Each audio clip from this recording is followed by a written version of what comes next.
मानदेशातील म्हसवड हे शहर दुष्काळी भाग म्हणून ओळखले जाते. तसेच गेल्या वेळेस मी एक व्हिडिओ अपलोड केला होता, तो म्हणजे सिद्धनाथाची जत्रा. सिद्धनाथ व माता जोगेश्वरी यांचा थोड्याच दिवसापूर्वी म्हसवड येथे जत्रा भरली होती.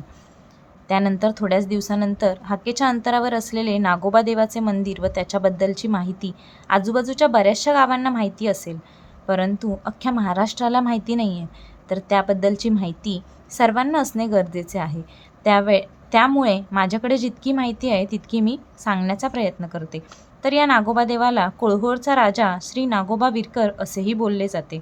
आता त्याचा कोणताही पुरावा सापडलेला नाही आहे, परंतु जुने मातब्बर हटकर घराणे विरकर, पांढरे, सोलवलकर, वाघमोडे, देवकाते, थोरात, मासाळ, बंडगर यांचे दैवत मानले जाते.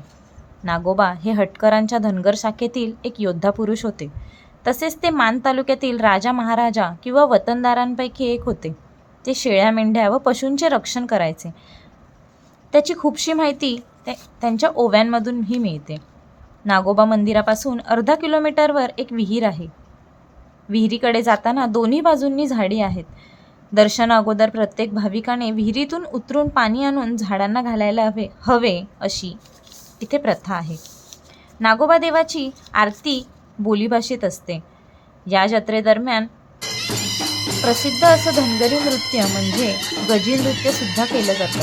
त्यासाठी गावागावातून वेगवेगळे स्पर्धक यामध्ये समाविष्ट होतात.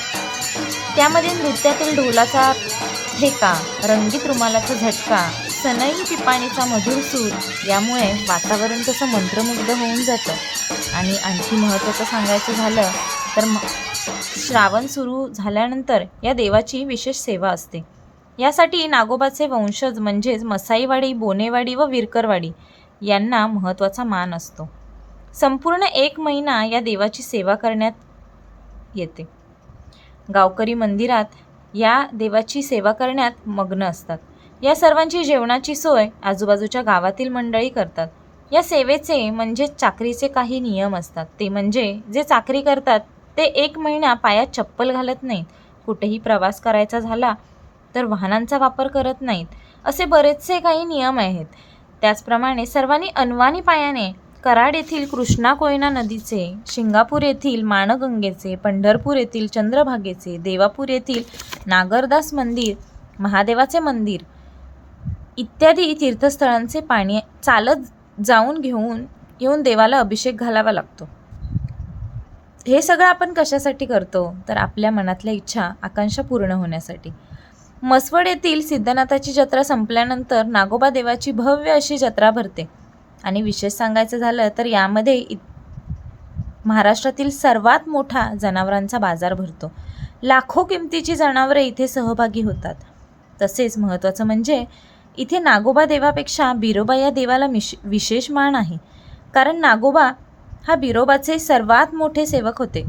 चला तर मग आपण आता या जत्रेत सहभागी होऊयात. आणि मी आता किती म्हणजे काय तिथे जाऊन तुम्हाला दाखवते ते बघा. आम्ही विहिरीवर गेलो होतो आणि तिथे म्हणजे गजीही चालू होते. गजी हा नृत्य प्रकार आहे, तर तेही चालू होतं, तर तेही मी तुम्हाला दाखवणार आहे. चला तर मग जाऊयात आपण. आणि